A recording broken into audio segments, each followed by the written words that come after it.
Hello बच्चों, मैं आशा करता हूं कि सब स्वस्थ और मस्त होंगे। आज आपका ग्रामर का ये चौथा वीडियो लेकर आए, ठीक है। लेक्चर नंबर 4 है।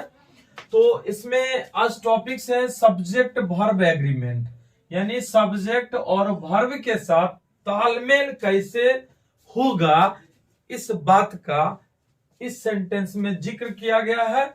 आप देखेंगे कि सेंटेंस का जो बनावट होता है ना, सब्जेक्ट के अकॉर्डिंग होता है। अगर सब्जेक्ट अगर सिंगुलर होगा ना, तो वर्ब भी सिंगुलर लिखा जाता है, ठीक है। जैसे आप बचपन से देख रहे होंगे, अगर देखिएगा, जैसे वो पढ़ता है, ही रीड्स बोलते हैं। क्यों? ही क्या है? आपका सिंगुलर है, तो सिंगुलर है तो वर्ब भी क्या हो गया? सिंगुलर। तो ही रीड्स हो गया। सर रीड्स सिंगुलर है? हाँ। अगर वर्ब ना एस के फॉर्म में लिखा जाता है तो सिंगुलर हो जाता है, लेकिन ये मार्कर है ना, इसमें एस लगा देंगे तो ये प्लूरल बन जाता है, और वर्ब में एस लगा दोगे तो वह सिंगुलर होता है। जैसे गो है, ये गोज है, ये प्लूरल है लेकिन ये सिंगुलर है, तो वर्ब में एस लगाने से वह सिंगुलर बन जाता है। बात ध्यान रखिएगा, ठीक है। तो देखिए, इसमें पहला रूल है, जब दो नाउन या प्रोनाउन या जिरंस, सर जिरंस क्या होता है? जिरंस होगा आपका 2+V1 फॉर्म में होगा ना, तो इसको जिरंट कहते हैं। या देखिएगा, जब सब्जेक्ट के रूप में वर्ब आईएनजी फॉर्म में होगा, जैसे आप बोलते हो ना कि सर तैरना एक अच्छी कसरत है, तो आप बोल सकते हैं swimming is a good exercise. तो यह स्विमिंग जो बोले, ये क्या बोलिएगा? जीरेंड है, ठीक है। जैसे आप बोल सकते हैं मैं पढ़ना जानता हूं, मैं पढ़ना जानता हूं, तो आप क्या बोलिएगा? I know how to read, I know how to read, to read. तो टू रीड आ गया, क्या हो गया? जीरंड हो गया। तो जानते हैं, एक बात याद रखिए यहां से कि अगर आपको टू रहेगा ना, तो हमेशा उसके साथ वर्ब का V1 होगा। हम एक बार और बता दें कि ये वाला कंसेप्ट ना बीपीएससी में भी पूछा था, तो ध्यान रखना, जब ये 2 होगा तो हमेशा V1 होगा, ना V5 दीजिएगा ना आईएनजी फॉर्म दीजिएगा। बात को ध्यान रखिएगा, ठीक है। तो जिरंड समझ गए क्या होता है? तो देखिएगा, जब दो नाउन या प्रोनाउन या जिरंड एंड से जुड़ा हो तो वर्ब प्लूरल लिखा जाता है।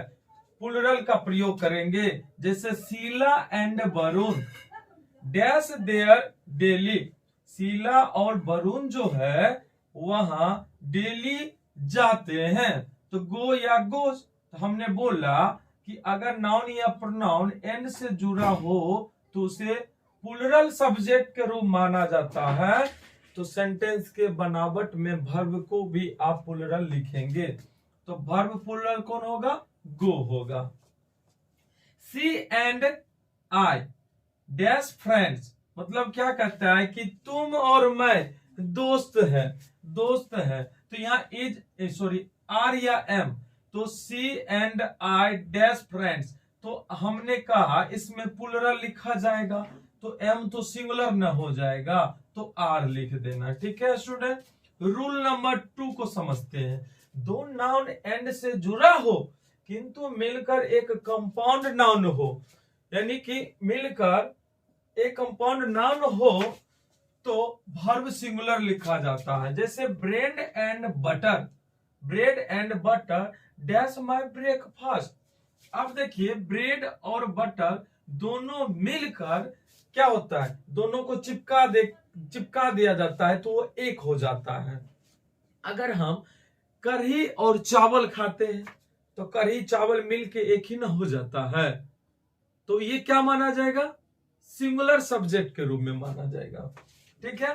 तो स्टूडेंट, आप बताएंगे इज या आर भरेंगे, तो आप यहां से इज भरेंगे, ध्यान रखना है। तो यहां देखिए कि अगर दो नाउन एंड से जुड़ा था तो हमने प्लूरल लिखा। यहां देखिए, जब एंड से जुड़ा है, एंड से जुड़ा है तो सिंगुलर लिखे।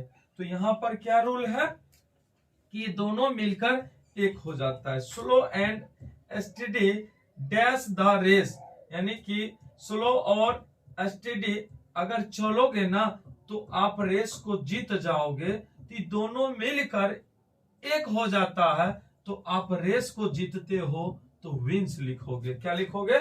विंस।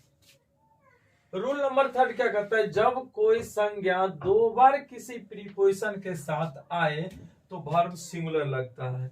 जब कोई संज्ञा प्रीपोजिशन के साथ दो बार आए तो क्या लगता है? वर्ब क्या लगता है? वर्ब सिंगुलर लगता है। जैसे विलेज आफ्टर विलेज, विलेज भी आपका नाउन है और यहाँ पर प्रीपोजिशन आफ्टर आ गया तो आप सिंगुलर लिखोगे, तो वाज की वेर लिखोगे, तो सिंगुलर तो वाज न होता है। आई होप समझ में आता होगा। और रूल नंबर 4 देखिए, अगर सब्जेक्ट ना और हो, इधर डैश और हो, नीदर डैश नोर हो, नोट डैश बट हो, अगर इस तरह से सेंटेंस की बनावट होगा तो क्या करना है? नजदीक वाले सब्जेक्ट के अनुसार वर्ब लिखेंगे। जैसे आइदर राम और दे डैश डन इट, मतलब राम या वे लोग इसको किया है, तो यहां पर देखिएगा तो राम तो सिंगुलर है और दे क्या है? प्लूरल है। तो आप सोचिएगा तो बहुत लोग क्या करेगा कि राम के अनुसार लगाएगा कि दे के अनुसार, यहाँ पे कंफ्यूजन आता है।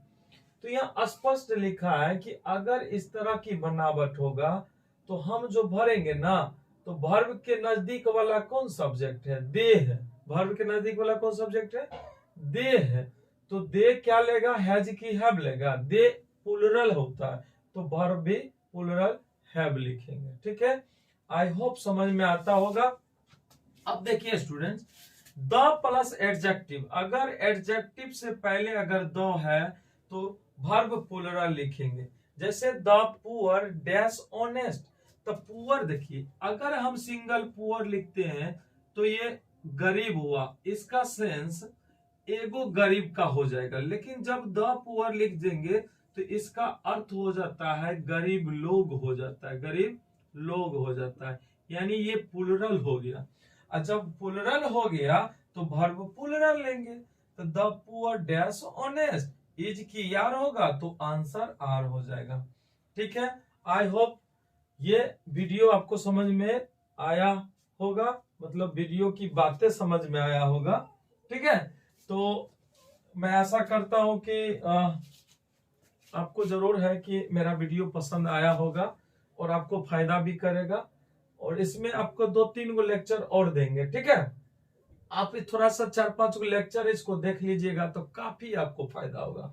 एक दिन हम क्वेश्चन भी हम कराएंगे कि कैसे ऑप्शन को छांट देना है और आंसर तक पहुंच जाना है। यानी आपके पास थोड़ा बहुत भी नॉलेज होगा ना तो आपको अच्छा सा बन जाएगा। ठीक है, तो प्लीज थोड़ा सा अच्छा भी लगा होगा, फायदा होता होगा तो जरूर है लाइक सब्सक्राइब शेयर कीजिएगा। इससे हम मोटिवेट होंगे और अच्छा अच्छा कंटेंट लेकर आएंगे। ठीक है, धन्यवाद, ऑल द बेस्ट सभी को।